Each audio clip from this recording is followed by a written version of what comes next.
আমি মানুষটা সত্যি খুব বোকা। কেউ হাজার কষ্ট দেওয়ার পরেও দুটো মিষ্টি মিষ্টি কথা বললেই সব দুঃখ কষ্ট ভুলে যাই। তারপরও ভাবি সে খুব ভালো, তাই তো সবাই আমাকে প্রয়োজন পড়লে নিজের ইচ্ছে মতো ব্যবহার করে, আর প্রয়োজন মিটে গেলে সবাই আমাকে কাঁদিয়ে চলে যায়। তবে হ্যাঁ, বোকা মানুষই কিন্তু ভালো হয়, কারণ তারা সবচেয়ে সুখী মানুষ। চালাকি করলে বেশিরভাগই মানুষ ধরা খায়, তাই না? হ্যালো এভরিওয়ান, আসসালামু আলাইকুম। সবাই কেমন আছেন? আশা করছি আল্লাহর রহমতে সবাই ভালো আছেন। আলহামদুলিল্লাহ, আমরাও ভালো আছি। আজকে আর নাস্তা আপনাদের সাথে শেয়ার করলাম না। প্রতিদিনই তো নাস্তার ভিডিও আপনাদের সাথে শেয়ার করি, তো ভিডিওটা অনেক বেশি লং হয়ে যায়। তাই আজকে সরাসরি রান্নার কাজে চলে আসছি। এখানে আজকে ব্রয়লার মুরগি ভেজে আলু দিয়ে রান্না করব, সাথে কাঁকরোল ভাজা করে নিব। কাঁকরোলটাকে প্রথমে আমি ভাপ দিয়ে এখানে হলুদের গুঁড়া, মরিচের গুঁড়া আর লবণ দিয়ে মাখিয়ে এই তো ভেজে নিচ্ছি। রান্না করতে করতে পাশ দিয়ে চলে এলো মেয়ে। মেয়ে বলতেছে, আম্মু বড় একটা আম ছিলেছি, পাকা, তবে হ্যাঁ ভর্তা খেতে নাকি ইচ্ছে করছে। তো বলতেছে আমি এদিকে ভর্তা তৈরি করি। আমি বলি ঠিক আছে, তুমি ভর্তা তৈরি করো। তো ভর্তা তৈরি করছে ও দিক দিয়ে, আর আমি ভাবলাম টেবিলের কভারটা যেহেতু ধুয়ে দিয়েছি সেটা এখানে বিছিয়ে ফেলি। তো মেয়ে আমার ভর্তা তৈরি করতে করতে একদম ঘেমে গিয়েছে। উপর দিয়ে কিন্তু ফ্যান চলতেছে, তারপর এত ঘামে আমার মেয়েটা। যাই হোক, এখানে কিন্তু মুরগিটা ভেজে কষিয়ে সুন্দর করে রান্না করছি।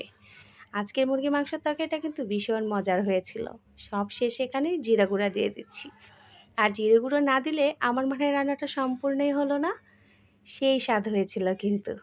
রান্না করতে করতে এই তো খাবার টেবিলেও চলে এলাম। সবাই মিলে যখন একসাথে খাওয়া দাওয়া করি তখন মনে হয় সারাদিনের ক্লান্তিটা দূর হয়ে গেল।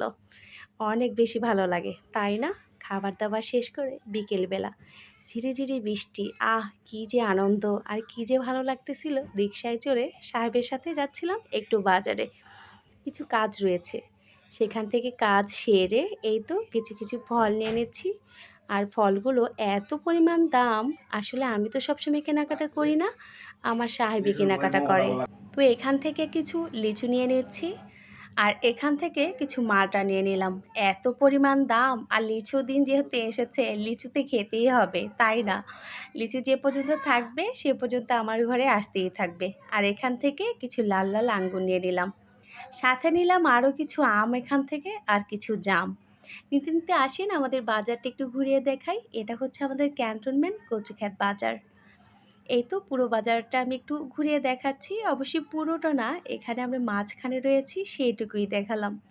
এখানে এগুলো কেনাকাটা করতে করতে এদিকে চোখ পড়ে গেল মেয়ের জন্য একটা হিজাবের দরকার ছিল। আরও কিছুক্ষণ সময় পেলে আরও কয়েকটা কিনতাম। যাই হোক, এদিকে আবার দেখি হাজবেন্ড আমার আনারস দেখতেছে, তো এখান থেকে আবার আনারসও নিয়ে নিলাম। এই তো নিয়ে কিন্তু বাসায় চলে আসছি।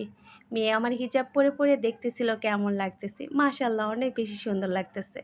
আমার নাতিনটাকেও কিন্তু মাশাল্লাহ হিজাবে মাশাল্লাহ অনেক বেশি সুন্দর লাগতেছে। তো আমার আজকের ভিডিওটি সবার কাছে কেমন লাগলো বলেন তো? অবশ্যই কিন্তু লাইক কমেন্ট করে আমার পাশে থাকবেন। তো আজকের মতো বিদায় নিচ্ছি, আল্লাহ হাফেজ।